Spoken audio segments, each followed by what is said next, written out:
Capítulo 4. Voltou Jesus a ensinar à beira-mar, e reuniu-se numerosa multidão a ele, de modo que entrou num barco, onde se assentou, afastando-se da praia. E todo o povo estava à beira-mar na praia. Assim, lhes ensinava muitas coisas por parábolas, no decorrer do seu doutrinamento. Ouvi: eis que saiu o semeador a semear. E ao semear, uma parte caiu à beira do caminho, e vieram as aves e a comeram. Outra caiu em solo rochoso, onde a terra era pouca, e logo nasceu, visto não ser profunda a terra.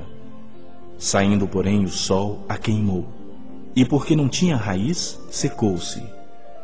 Outra parte caiu entre os espinhos, e os espinhos cresceram e a sufocaram, e não deu fruto. Outra, enfim, caiu em boa terra e deu fruto, que vingou e cresceu, produzindo a 30, a 60 e a 100 por um. E acrescentou: quem tem ouvidos para ouvir, ouça. Quando Jesus ficou só, os que estavam junto dele com os 12 o interrogaram a respeito das parábolas.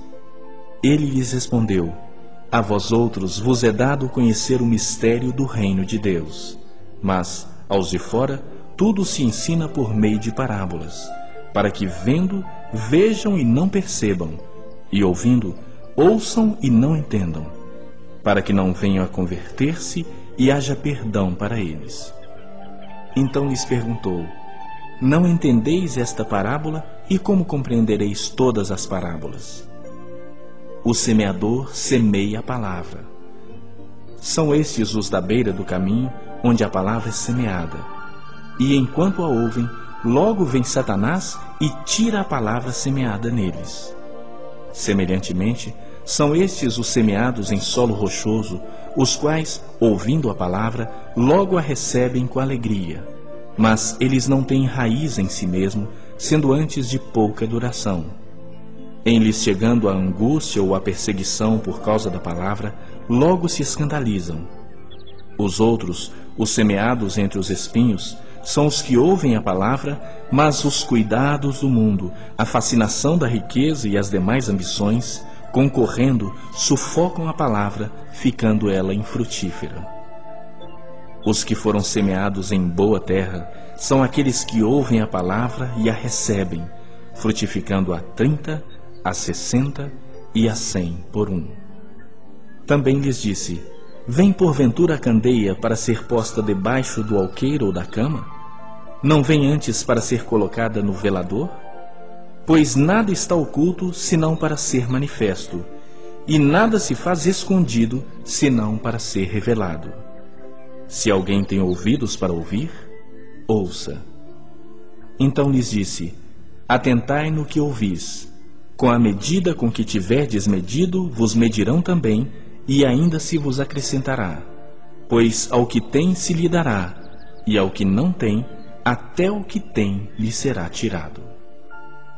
Disse ainda: o reino de Deus é assim como se um homem lançasse a semente à terra, depois dormisse e se levantasse de dia e de noite, e a semente germinasse e crescesse, não sabendo ele como. A terra por si mesmo frutifica, primeiro a erva, depois a espiga, e por fim o grão cheio na espiga. E quando o fruto já está maduro, logo se lhe mete a foice, porque é chegada a ceifa. Disse mais: a que assemelharemos o reino de Deus? Ou com que parábola apresentaremos? É como um grão de mostarda que, quando semeado, é a menor de todas as sementes sobre a terra, mas uma vez semeada, cresce e se torna maior do que todas as hortaliças e deita grandes ramos, a ponto de as aves do céu poderem aninhar-se à sua sombra. E com muitas parábolas semelhantes, lhes expunha a palavra, conforme o permitia a capacidade dos ouvintes. E sem parábolas não lhes falava. Tudo, porém, explicava em particular aos seus próprios discípulos. Naquele dia, sendo já tarde, disse-lhes Jesus: passemos para outra margem. E eles, despedindo a multidão, o levaram assim como estava no barco, e os outros barcos o seguiam. Ora, levantou-se grande temporal de vento, e as ondas se arremessavam contra o barco, de modo que o mesmo já estava a encher-se de água. E Jesus estava na popa, dormindo sobre o travesseiro. Eles o despertaram e lhe disseram: Mestre, não te importa que pereçamos? E ele, despertando, repreendeu o vento e disse ao mar: Acalma-te, emudece. O vento se aquietou e fez-se grande bonança.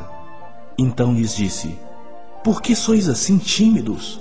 Como é que não tendes fé? E eles, possuídos de grande temor, diziam uns aos outros: Quem é este que até o vento e o mar lhe obedecem?